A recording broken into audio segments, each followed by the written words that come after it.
Well, we have a quorum, so I'm going to start the meeting. It's Wednesday, the 17th of June, 2009, and I'm joined by my colleague, Greg Smith, and so we call this Public Works meeting to order. Item number 1.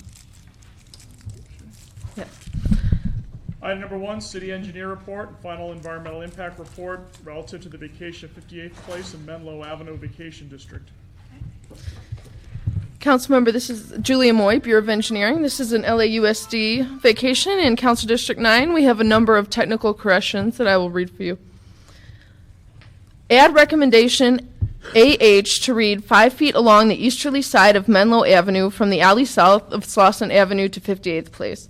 Add condition 4A to read dedicate 5 feet as a public street along the easterly side of Menlo Avenue between 58th Place and 60th Street, together with a 15-foot radius property line return or a 10-foot by 10-foot property line corner cut at the intersection of Menlo Avenue and 60th Street.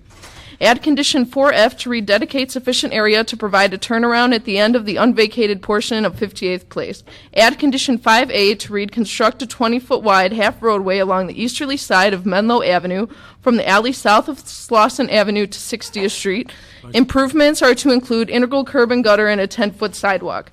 Amend condition 5B to read construct a 12-foot wide sidewalk along the northerly side of 60th Street from Menlo Avenue to Hoover Street and handicap access ramp at the intersections with Menlo Avenue and with Hoover Street. Amend condition 5C to read construct a 34-foot wide half roadway along the westerly side of Hoover Street from 60th Street to 58th Place. Improvements are to include integral curb and gutter and an 11-foot wide sidewalk. Amend condition 5E to read close the alley intersections of the alley west of Hoover Street with 60th Street and 58th Place with standard street improvements, including full-height curb, gutter, and sidewalk, or replace with a standard driveway apron. Construct a 16-foot wide alley in the alley west of Hoover Street from the alley south of Slauson Avenue to 58th Place with the exception of Lot 4 along Hoover Street. Construct a 20-foot wide alley. Add condition 5N to read construct a new turnaround at the end of the unvacated portion of 58th Place. Thank you. Well, that was a mouthful. Thank you. Is there anybody here to speak against this or for this? It is suggested to be on consent.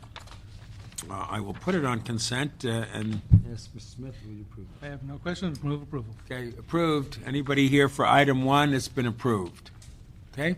Thank you so much for coming. Unless you wanted to speak anyhow. No. Okay, great. Okay, item number 2. Item 2, City Engineer Report relative to the vacation of the alley easterly of McFarland Avenue between East Street and F Street. Councilmember Julia Moy, Bureau of Engineering. One slight technical correction. Amend condition number 1. Change the work order to E1401140. Is there anybody here to speak on this one? Against?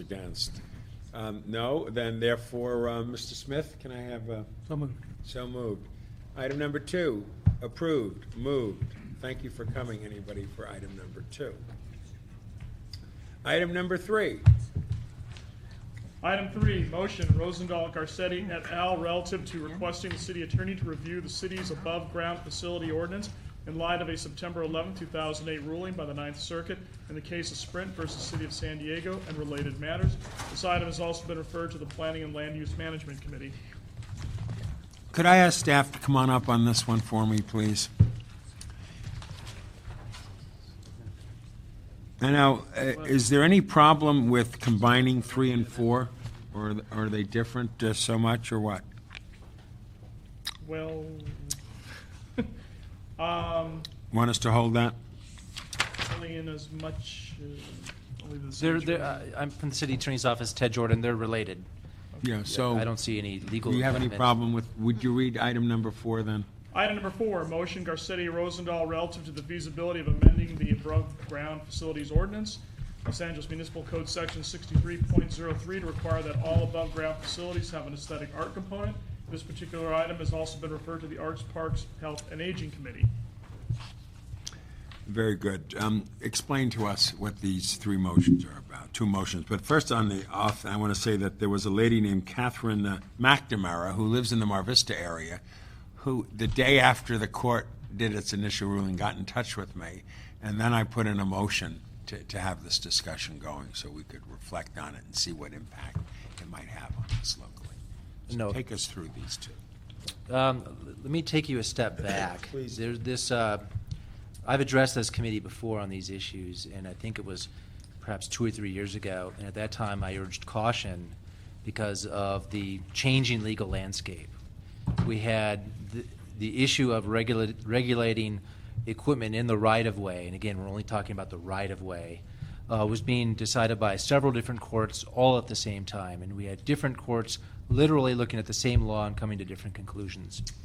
The basic issue of the ability to regulate based on aesthetics had been taken up by the California Supreme Court, and they were going to once and for all decide whether we could regulate based on aesthetics, consistent with state law. Unfortunately, that issue never got decided because while that was going on, the federal court came in this San Diego case and decided that a San Diego law that was being challenged under federal and state grounds was invalid under federal law.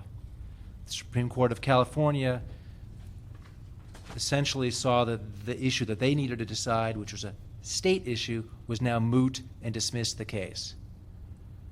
To make it more ironic, the Ninth Circuit then reversed itself, and that's the case that you were notified about.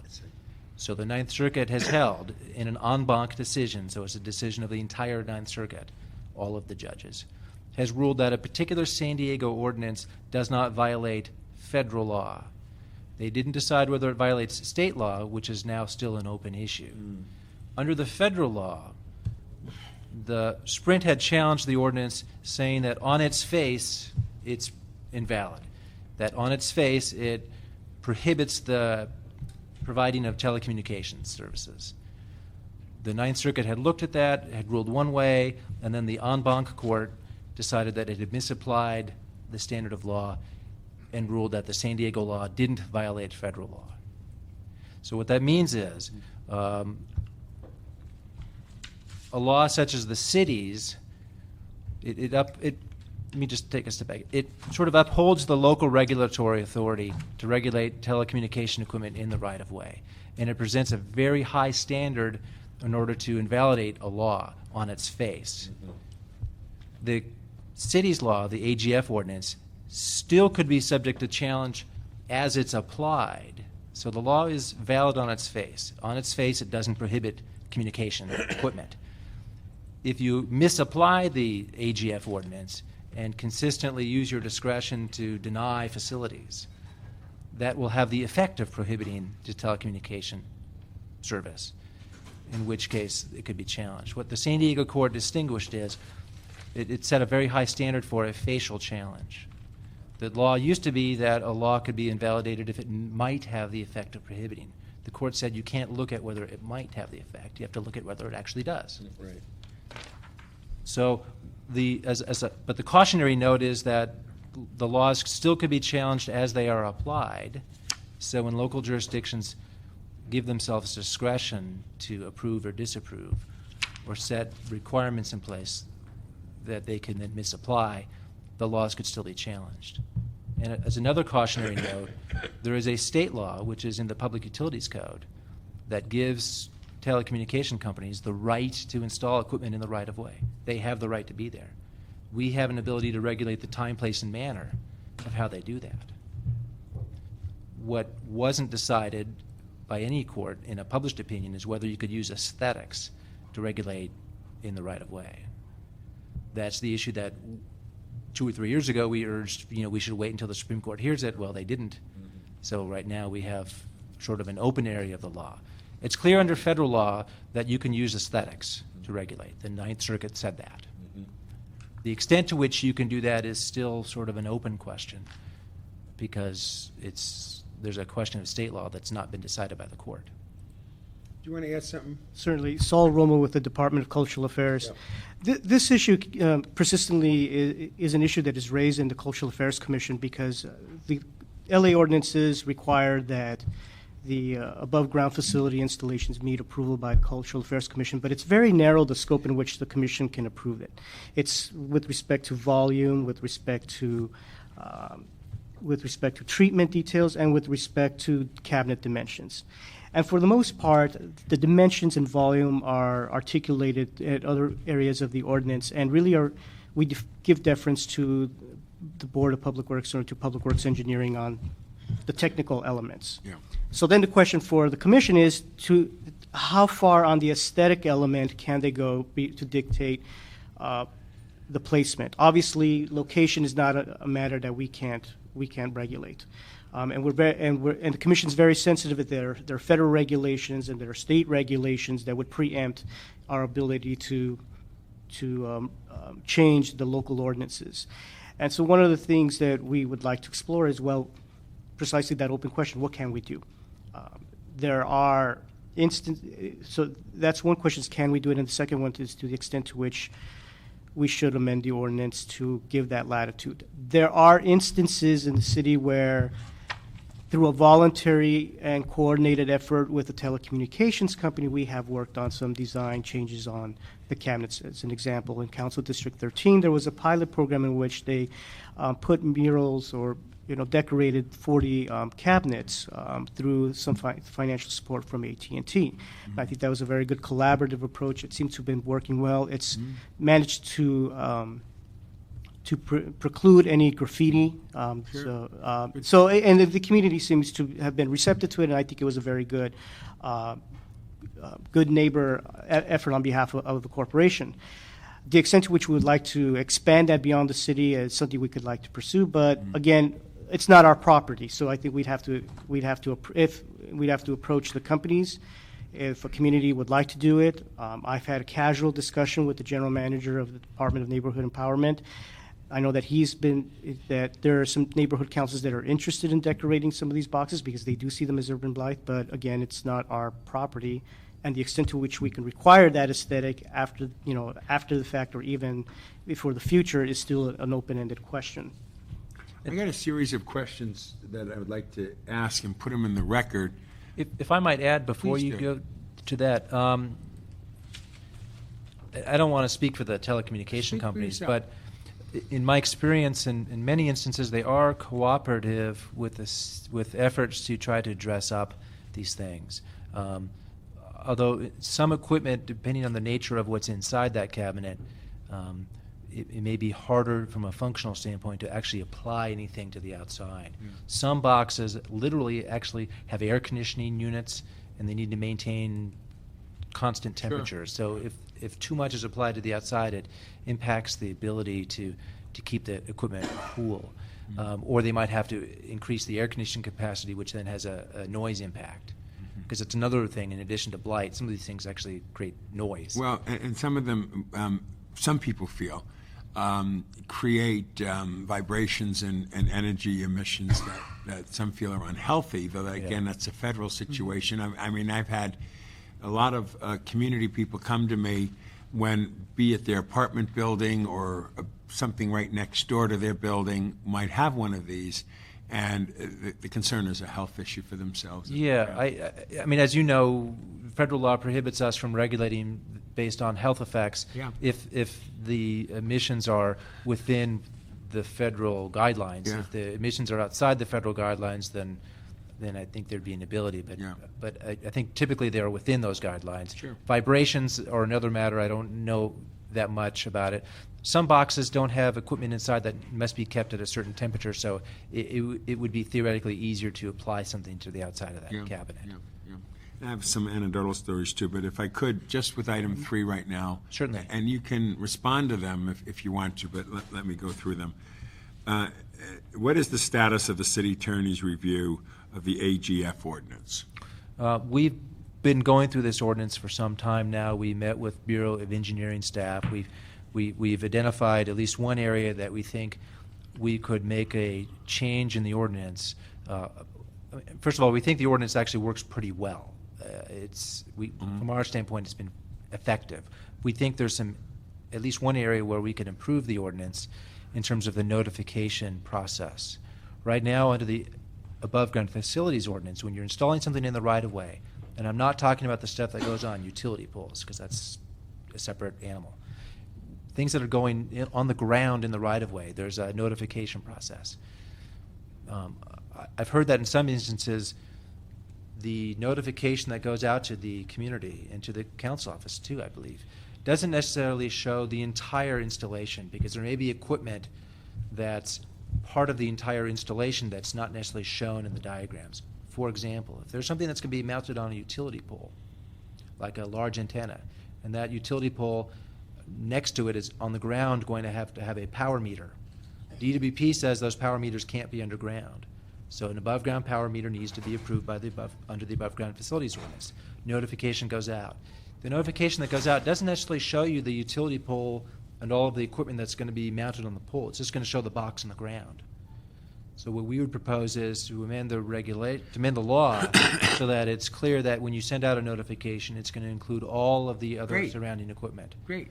And And that would it be- should automatically be that, Yeah. all that. Because a homeowner may get this disclosure, see, oh, there's a small box Yeah, on the right, ground. right, right, That right. doesn't bother me. But then they find out there's really 2 ventilation stacks, a big box on the pole, and the power meter. Very So good. So you're under review with it, and these are some of the things you're looking at. That's an example of something that we did. And then I would like a confirmation from our city attorney that the San Diego ordinance involved in this Sprint case covers both public and private property. Well, we pulled that ordinance, and I wasn't sure if you were meaning public property or public right-of-way, because it's really 2 different things. It does apply to the public right-of-way, that it's clear on its face. In terms of applying to public property, I can confirm it, but it's my understanding it would apply to public property, but it's a county ordinance, so it would apply to unincorporated county land. So it would be wouldn't public apply- and private property? Yeah, but it wouldn't apply to, say, state. I mean, some public property is owned by the state or the federal Right. government. It wouldn't apply to that because of supremacy or sovereign immunity. But it would apply to, say, unincorporated county land. Okay, make sure that we get these answers back in writing, too. I will definitely do Okay, that. and we'll make sure you get these questions, because when we're finished with it in committee today, we will refer this to the Planning and Land Use Certainly. Committee, and then item 4 we'll send on to the Arts Park and Health and Aging Committee. So we like to do as much homework for the other 2 committees Helps the as process. we can and get that going. The third question is, has the city attorney's office given this case a thorough review? Very thorough, and all of the cases leading up to it. I've even read the briefs. Do you have any recommendations at this point for revision to our ordinance based on this case? You mentioned I one. mentioned that one, and we're looking at other areas. Right now, what we're doing is I'm charting out the entire ordinance on a flow chart, and I can let your office have that, so you can actually see where it is. And that way, when we work on sort of, say, the notification process, Yeah. we can show you where that would be. In addition, one area that I've also been talking to with the general counsel for the Cultural Affairs Department is the feasibility of any kind of notification process before it goes to the Cultural Affairs Commission. Because right now, that's a Brown Act meeting, it happens in public. Unless you know a facility that's going to be on your street is going to that committee on that date, you have no way of appearing before the committee. Right. So we're trying to see if there's a way to make that notification occur at a point in time that would allow greater public participation in the cultural affairs. Good, cultural because, my hope is going to be, when you answer these questions in writing, we'll bring it back to committee. I want to pass it out of committee yet. Yeah. So that we can publish it, people have a chance to read it, and so when they go to the next committees, they have all of that homework done, and they themselves have had a chance to review it. At this point, you said, do you have any recommendation revision to our ordinance? You're in the process of developing it, and you'll answer that with whatever Yes. you come up with as a package. How does the outcome of the San Diego case affect our current city's procedures and process? Well, like I said, as it stands right now, it upholded the validity of the San Diego ordinance on its face. It would, if a lawsuit was filed today against the city's ordinance, we would point to the San Diego case as direct support that it would uphold the validity on its face of our above-ground facilities ordinance. Very good. It would leave open the questions of, does it violate state law? Because that wasn't addressed in San Diego. And it would leave open a situation that if someone were to point to a series of denials into our ordinance, so that after 5 attempts to get some communication equipment installed, a company was rebuffed every single time, resulting in a large, significant gap of service, Yeah. they could point to that as having the effect of prohibiting service. The last one, item 3 that I have, does the new case allow our city broader authority to regulate cell towers? That's a good question. I would have to say yes, but with the proviso that there still are open areas. And But would you but be able to say in what ways when you say yes to that? I could in a written answer I could Yeah. spell that out. No, that would be important too. And I know there's representatives from the industry here. Feel free, to pull cards too and to comment when you hear this, discussion going on. Because I don't see any cards from the industry. I mean, one example would be regulation of aesthetics. Up until Yeah. now, we've had two cases that have both been depublished for procedural reasons, so you can't cite them as legal authority. Yeah. This case involved an ordinance that had aesthetics requirements, Right. and the case was upheld. So Mhm. it is a case that upheld aesthetic-based requirements under federal law. So in that case, it does expand our authority somewhat. The extent of which is still not clearly known. Yeah, as clear as you can make it, we'll be most grateful. Yeah, I mean, one Listen. part of the ordinance that was upheld by the court is a requirement that says non-camouflaged poles, because as you know, sometimes it's not a box, it's a pole. Non-camouflaged poles are prohibited in residential and rural zones. That was part of the ordinance. The federal court says on its face that's valid under federal law. So that would that's not necessarily suggesting that we have that in our ordinance, Right. but that's just You an need to be example aware of of what that. was in their ordinance. Now, I'm going to go to yours, which is the cultural affairs one with the same, mostly somewhat same type of questions. And as we discussed in the beginning, this motion instructs the Cultural Affairs Department, with the assistance of the Bureau of Engineering and City Attorney, to determine the feasibility of amending the city's above-ground facility ordinance to require the facilities to have an aesthetic art component. And that brings you into this picture here. What is the status of efforts to require the AGF facilities to have an aesthetic art component? Well, we're going to report back to our Cultural Affairs Commission precisely with responses to those questions, such as to what extent can we, what needs to be modified within the ordinance, and why would it be within the public interest, and why would it make sense to make changes if the changes are going to be recommended. And our legal counsel has already been in preliminary discussions with our colleague to identify any restrictions or any legal parameters within which we have to work with. So we've already started asking these questions. Good. We'll come back to the Cultural Affairs Commission. We'll come back to the respective committees with our thoughts and our recommendations. Excellent, excellent. Do you know at this point if other cities have similar programs, and if so, are any of them feasible for the city of LA? It's come to our attention through ambient discussions and through just casual conversations. Other cities may have some programs. I think we would like to explore them to see whether those programs are actually viable within our city, to see if there have been any legal challenges to those specific programs. Whenever we look at any particular ordinance changes, one of the things I like to direct my staff is to take a look at what other cities are doing and to see what kind of problems they may have incurred in. Just because, let's say, the city of Pasadena may have a very good program and a model, that doesn't necessarily mean that it hasn't already encountered some kind of judicial review or some kind of legal action. So we'd like to keep as informed on those programs. Very good.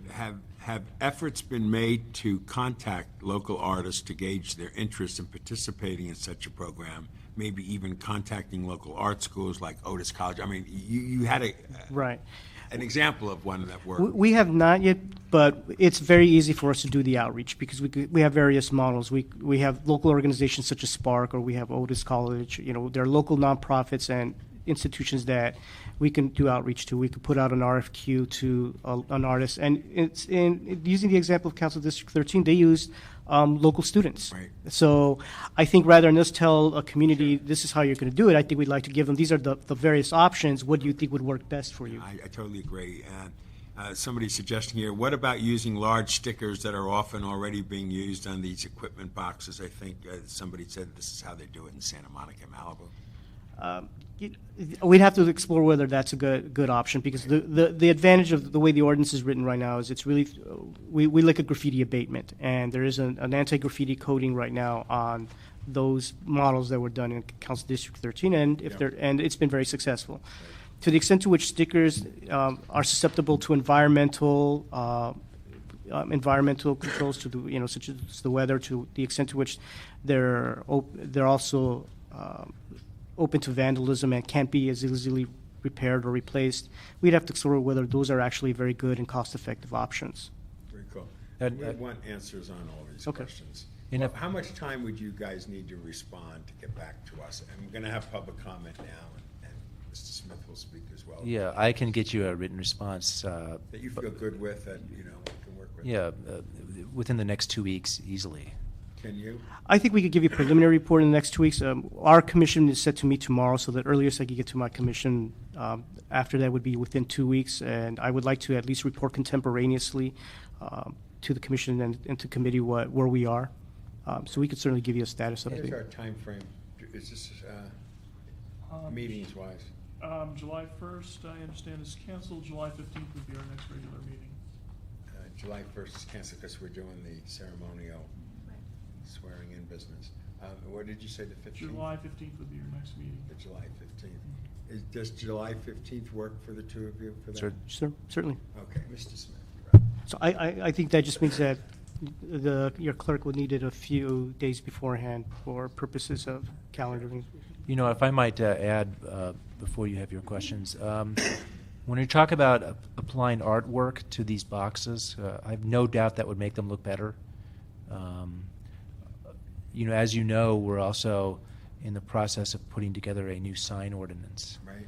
And so I think whatever happens, it would have to be done in conjunction with that, because we don't want to create a situation where we are literally requiring a company to put something there that the public sees that we're prohibiting other people from doing or we're regulating. So I don't know what the ultimate effect of that sign ordinance would be, but I think it needs to be at least considered that we don't create ourselves a situation. Be careful on that, because the sign ordinance is already screwed up enough as it is. I know, I haven't had the pleasure of working on it, so. I'd advise strongly stay away. Okay, Yeah. thank We, you. we are very cognizant about that sign ordinance as And, well. Make so- sure your colleagues in the city attorney's office and Yeah. you are on. No, I've already spoken to the attorneys that work on the sign ordinance, and I've told them that, look, we have these AGF boxes.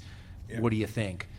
And also, you asked about the stickers. I saw one at lunchtime today. If you go to Pitfire Grill, right across the street, there's a big box, and there's a large sticker on it. I took a picture of it, actually. Very interesting. So, and I can personally attest to the fact that this sticker was sort of peeling off. It had some environmental effects. I don't think it was anything that was applied in an official capacity. Probably not. When you do this report, and we get it, I want to make sure everybody in the audience here gets a chance to read it and understand it prior to the council meeting. Okay, so we'll get it to you. Whatever works for Yeah. you guys. Okay. And the 15th, I won't be here for that meeting. If we're planning on hearing reports on the 15th, I'll need that. At least the clerk's office will need it 3 to 4 working days in advance for Okay. processing. And then if you, I think oftentimes with the city's council file management system now, these things are scanned in and they're on the website, so Yeah, members I of the mean, public as- can as pull them up. consumer-friendly as you make them, the happier I will be for both the industry and for the community people here. Certainly. You don't want it filled with legalese. Yeah, and we have other departments in the city here. Do any of the groups in the room want to speak on this at this point? Okay. All right, we're hearing that. Okay, so we just kind of sit in the front row. Mr. Smith, no, I'm No, sorry. fine, I'm good, I'll just get popcorn. Okay. All right, so sit to the side, and we're going to ask some folks to come up and respond to this.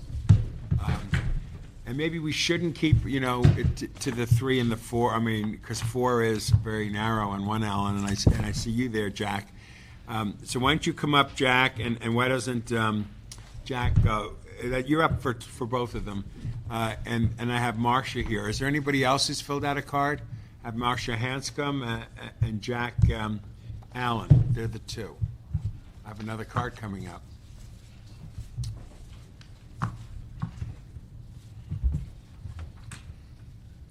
And Jack Allen is with the Pacific Palisades Community Council. You go first, Jack. You can talk about both of them. Yes, thank you very much, Councilman. I'm a chair of the new committee we have on wireless communications facilities, Yeah. and we're quite concerned, particularly what we're concerned with, I'm not sure is going to be addressed in this ordinance, but that's the antenna on the poles. But maybe I can give you some of my background to help you understand. I've been a public interest attorney since 1991, involved in supporting and representing many community organizations in opposition to wireless communications facilities being placed in their communities. And I've represented in state and federal courts and also before various regulatory, including zoning. And I also was very involved from 1994 on till 1996 in the drafting of the Telecommunications Act. I got very involved when I found out. I first looked at it because I thought I was worried about the cable. And when I looked at the House version, I suddenly saw it also applied to wireless communications facilities, and I found out that no local governments were aware of it. And so I put out the alert, spent hundreds of hours to get it in there that because the first version took all control away from any state or local and put it in the FCC. So I'm raising alarm bells, go out and let's get out here and get this changed. And we worked to get Section 704 into the Telecommunications Act 1996, which restored control to the zoning authorities. And it was the section that section which was key to the decision in the Sprint case, because for the first time the Ninth Circuit took that section and applied it also to the other section 253, which they have been using to say that, well, if there's any cause. I've also, following that, I spent a lot of time working with your city officials in drafting the zoning regulations. And I've been a consultant to 15 other cities on drafting such regulations, including Beverly Hills, Torrance, and Santa Monica, who have these regulations and have having no problems whatsoever regulating regulating wireless towers and all of them. They don't have any problems. So when I looked at the Sprint case as I see it, doesn't do anything against Los Angeles. I once represented a case, I was in an appellate court, where the issue was raised that the Los Angeles ordinance preempted or was actually prohibited the city, or prohibited Sprint by a telecommunications company from installing antennas. And I was able to show that Los Angeles has granted sufficient permits that it is not a prohibitory ordinance, and before the court got to decide it, the telecommunications provider dropped the issue because they knew that they weren't going to pass on it. I generally agree with what the city attorney said, but where I find the problem in the ordinance, and I go in the AGF ordinance, which I don't, which is a very complicated ordinance compared to most cities.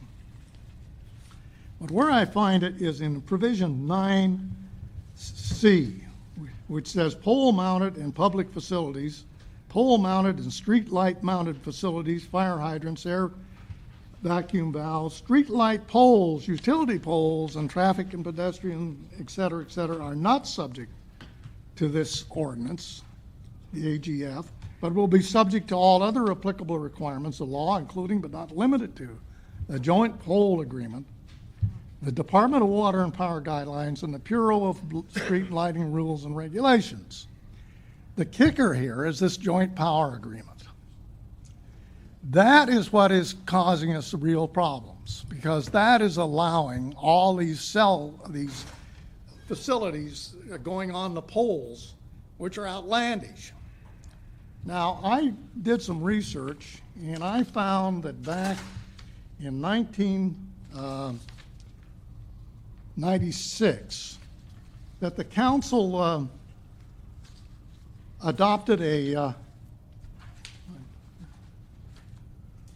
Council File 062415, which the council asked that the Department of Public Works, with the assistance of the Department of Water, be requested to report to the council on the development process to notify council, etc.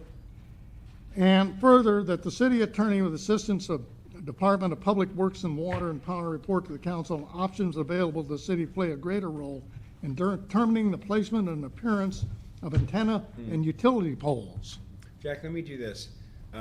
If it's appropriate, I'd like to have you have a sidebar conversation of substance with the city attorney's office.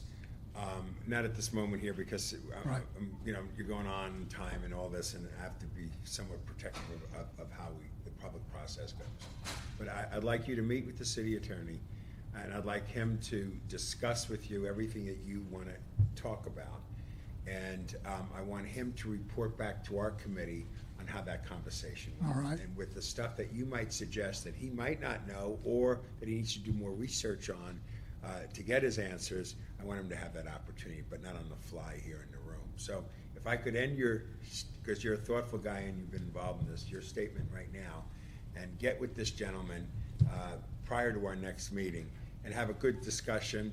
And if there's issues that you feel we can address as a committee, let that come out of that process and then come into public comment again and talk at the next. All right. I just had one other comment. Sure, go ahead. On this So I want to make sure we get Right. you into the room there. the other comment is on the aesthetics on the second motion. Yeah. Our policy in the community council is always to have the all the cell stuff inconspicuous as possible. And I'm concerned that if we start painting it up with art, we're just going to make it more visible than ever. Well, we'll let that be a decision at the level of each community, each block, each neighborhood, similar to what they did in CD 13. Certainly not going to say this one there in your face has to be community input for that to happen with the cultural affairs. Okay? Right. Good point, but would you let us know how those conversations go? Absolutely. Okay. Marcia Hanscom. Honorable council We have a members. third one here, Noel. Did I hear that right? Noel, and the last name? Yeah, great. Honorable council members, Marcia Hanscom with the Biona Institute and the Coastal Law Enforcement Action Network, CLEAN. And I'm really glad that this last speaker brought up some of the things he did, because that's been one of our experiences as well. As you know, CLEAN has a coastal enforcement case against T-Mobile for an illegal installation on the edge of the Biona Lagoon Marine Preserve. And the way this thing got up there was because someone in your Public Works Department told them they didn't need a permit. When they went to the Coastal Commission said, yes, you do need a permit, and why didn't you get a permit? And I believe that some of the language in this ordinance may be part of the problem in how it's being interpreted by the city, or so maybe it could be clarified so that it is really clear. Because what they did was they came in because they were being charged some rent on the top of another building, and they just took a guide pole that was owned by the Department of Water and Power and decided to reconfigure it and put their own pole up and all this stuff on it without any permission from anyone. And the DWP folks, I talked with David Nahai, he didn't know how it happened, and it's been just sort of this circular thing. And because you and Councilmember Hahn are in the coastal zone with some of your lands, I think that the Coastal Act clarified that you also needed to grant a coastal development permit or not.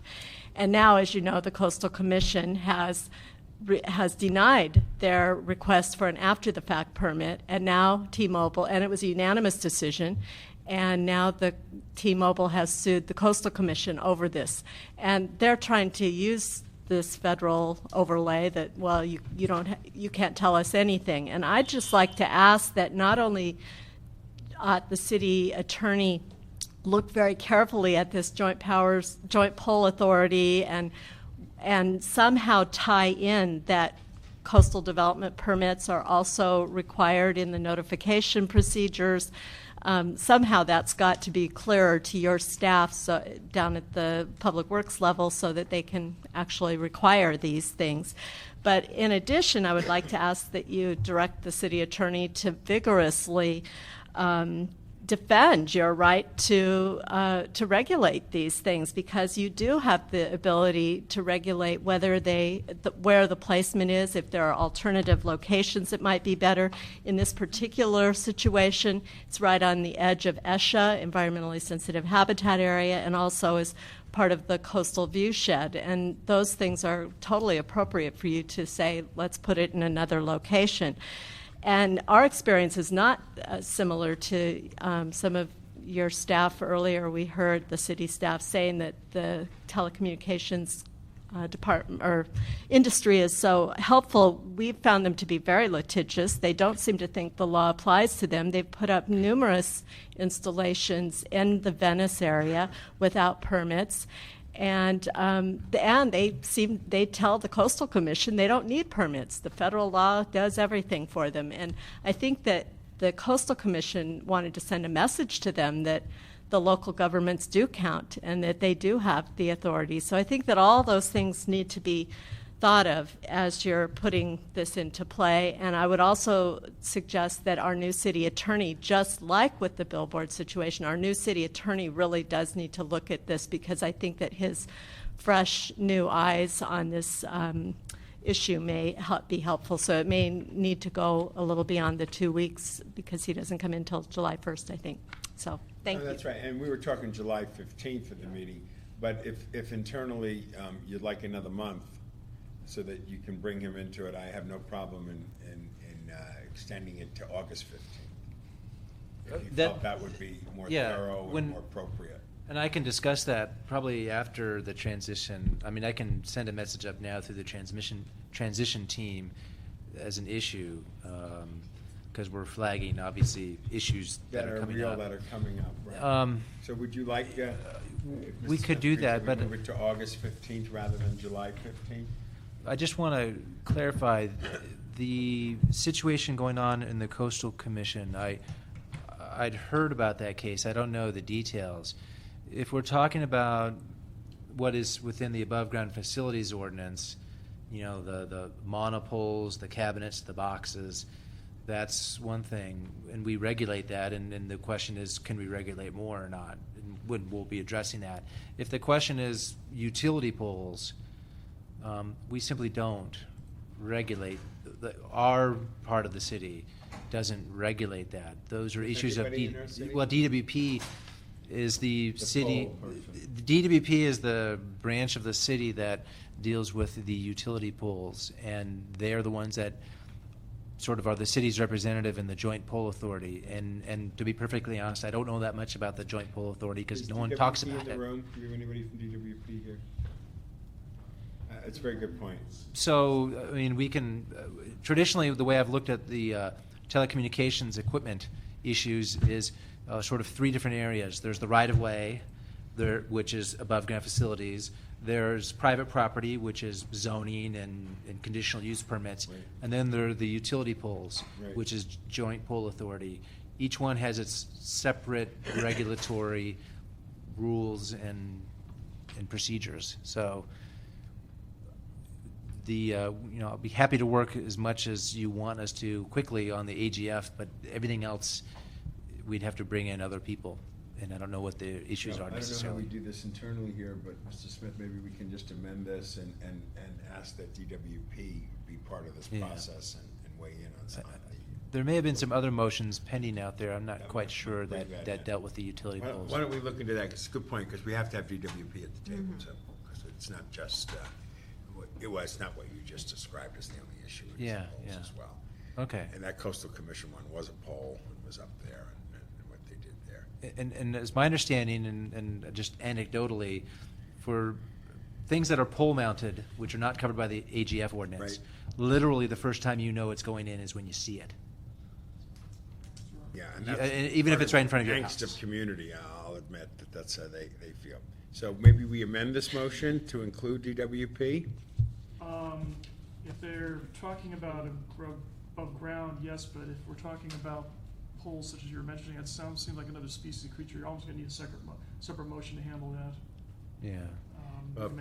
I'll let you. Just simply We'll do a separate amending motion. Yeah. Amending motion. Tie them two together.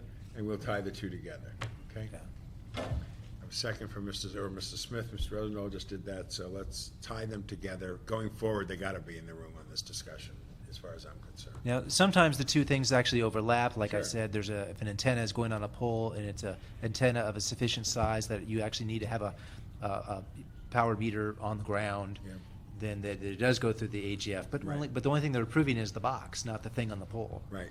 And so what we want to try to do is expand the notice so that the members of the public, when they see, oh, there's a new box going in, well, the box is there to service the big thing on the Yeah, pole. they both have to be part of the same Yeah. package going forward, obviously. Okay. No-brainer. And could I ask Barbara Cohen to come up as well? You're on. Good afternoon, Noelle Hyun, Yeah. Planning Deputy for Councilmember Garcetti. I just wanted to comment and have some from our office here. BOE talked about the pilot program that we had in our community, which I think was a great way to take kind of a vanilla, what communities might look at it as an intrusion, and turn it into something that they can really take ownership of and get involved in.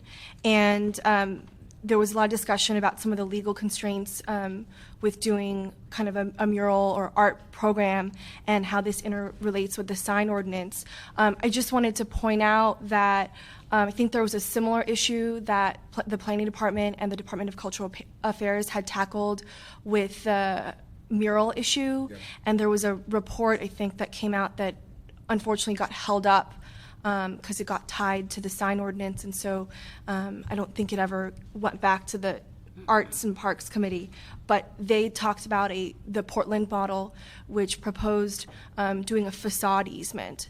So if a private property owner wanted to kind of donate wall space on their property to do some kind of mural program, they could do a facade easement agreement with the city, and then the Department of Cultural Affairs would kind of administer the art component of that. So I just wanted to bring that up since we do have something to work from, which Cultural Affairs and Planning and the City Attorney's Office has already reviewed, and that might be a good starting point. Maybe we can tie everything together, I don't know. We should. So I just wanted to bring that up. It sounds like everyone thinks the art idea is good, so I just wanted to express our support for that. Very good. Those who want it to begin with, Yeah. nobody really wants it in some cases, it adds to it, but some do like it. But the city attorney took some notes, so we'll incorporate that in that. Okay, thank you. Thank you for speaking to. Good afternoon, Councilman.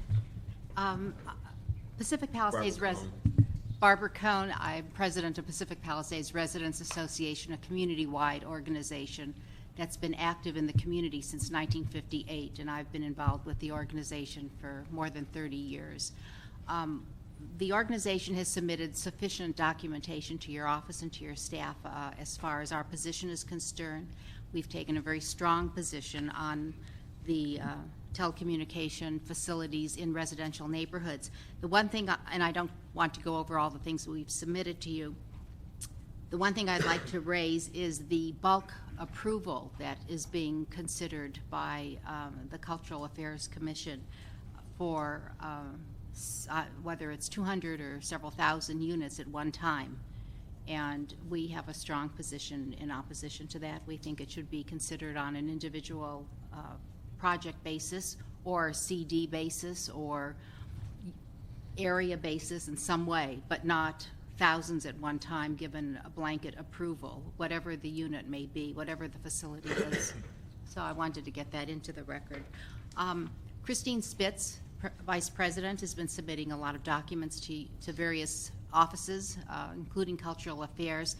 I would like, if it's possible, for us to be part of any meetings with the City Attorney, our organization, since we've already taken a strong position and we have a unified front as to our position.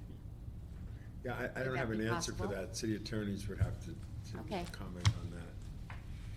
But thank you for your leadership too in the Palisades. over You're the welcome. years. Thank you. Yeah, I just heard today of the concern over bulk approvals. Since I don't staff the Cultural Affairs Commission, but I can tell you about in the above ground facilities ordinance, and this is where the flow chart that we'll put together, you can see sort of who's approving what. Cultural Affairs Commission and the existing ordinance, they approve the design of the box, the cabinet, or the pole, whatever the thing is. Board of Public Works, in a situation of a hardship waiver or a variance, they're approving the location.